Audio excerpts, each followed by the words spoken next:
Estamos aquí todavía en el monte de Eremos, el monte de bienaventuranzas.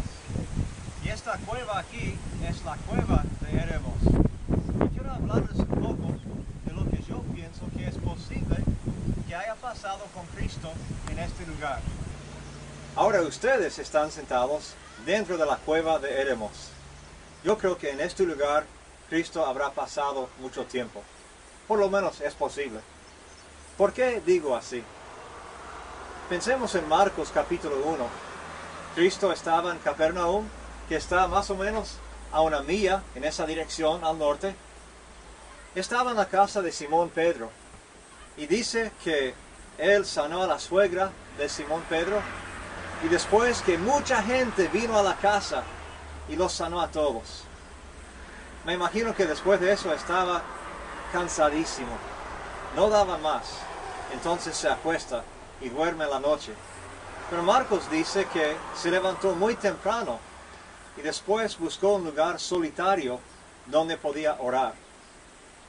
¿Saben cuál es la palabra que usa ahí en el texto en griego para solitario? Es eremos. Estamos en la cueva de Eremos, en el monte arriba de Eremos, el monte de bienaventuranzas. Qué interesante.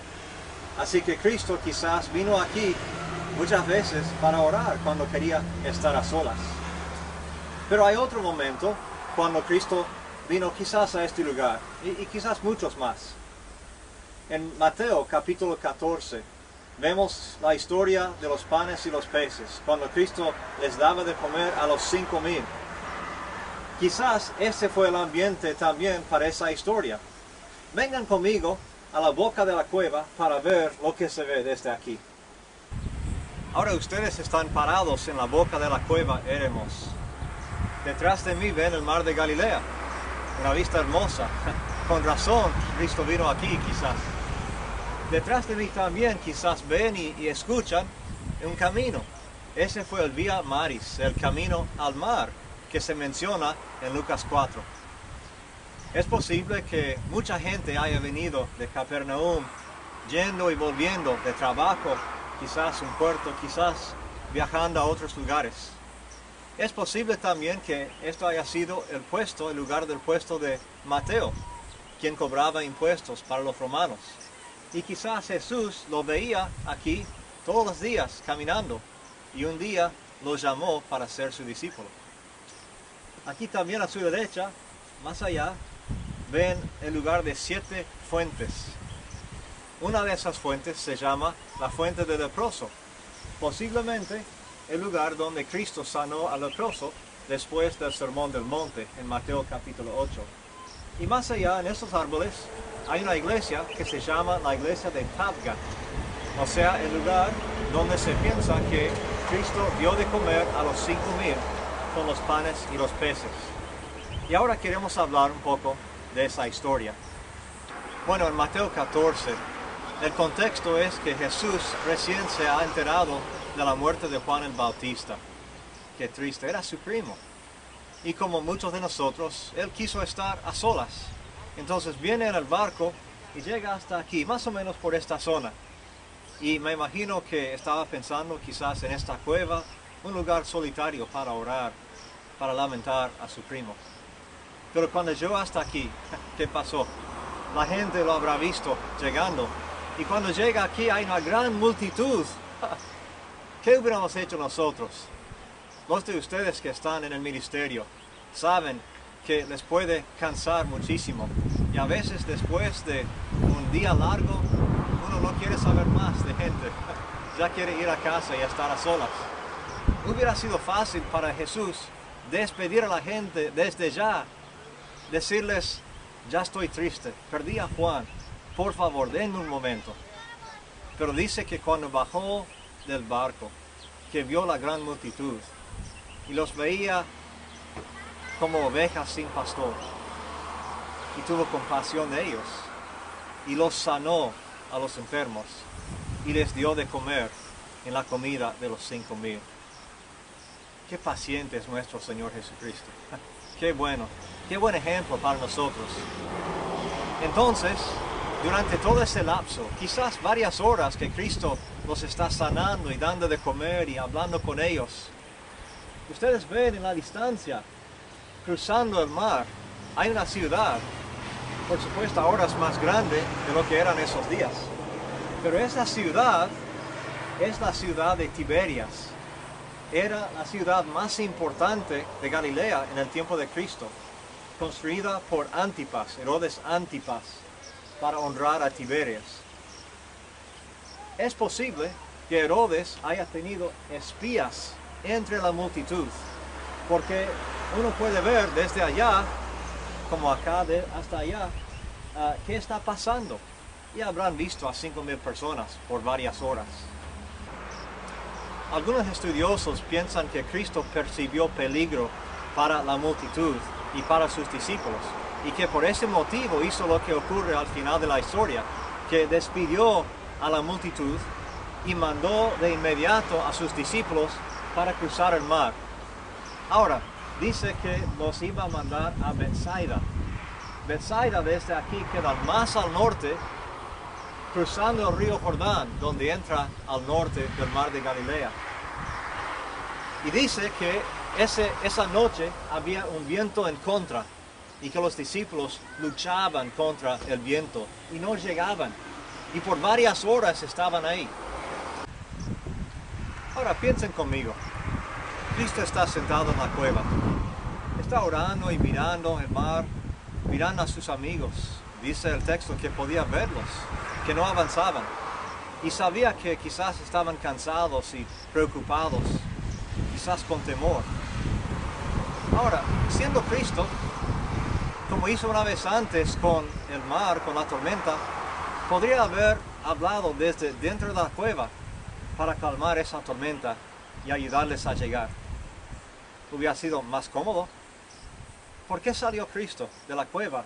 ¿Por qué caminó hasta ellos? Mucha distancia, tiempo, cuando estaba cansado.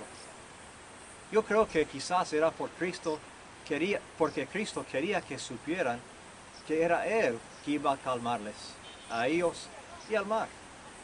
Entonces sale de la cueva y sale caminando por el agua, sobre el agua.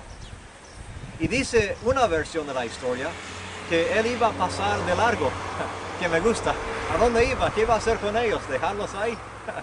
Pero salió y cuando Él vio que estaban asustados, pensando que era fantasma, les gritó: no se preocupen, soy yo. Y Pedro hace el famoso pedido: bueno, si eres tú, dime que vaya a ti. Entonces Cristo: ok, vente. Me imagino que en ese momento Pedro dijo: ¿por qué dije eso? ¿Por qué no dije otra señal?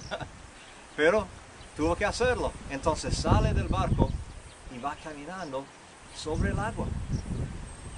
Nosotros enfatizamos el hecho de que poco después estaba hundiéndose. Pero prefiero enfatizar la otra parte. Cuando llegó a casa esa noche, Pedro fue el único de los 12 que tenía una buena historia para contar ahí. Él experimentó algo nuevo por fe esa noche. Uno no puede caminar sobre el agua sin salir del barco. Entonces dice que Cristo los salvó y le preguntó: ¿por qué tenías miedo? Otra pregunta interesante de Cristo. Bueno, porque siempre cuando las personas salen de un barco en una tormenta, se hunden. Pero Cristo sabía que estaban bien. Y para Pedro, el lugar más seguro en esa historia no era en el barco, era con Cristo, donde estuviera. Entonces Cristo llega al barco, el barco llega a la orilla, pero en vez de llegar a Betsaida, acá, porque el viento estaba en contra, llegaron a Genezaret, para allá, más al sur. En cambio, pero llegaron bien con Cristo. Hay tantas lecciones que podemos sacar de esta historia hermosa, ¿sí?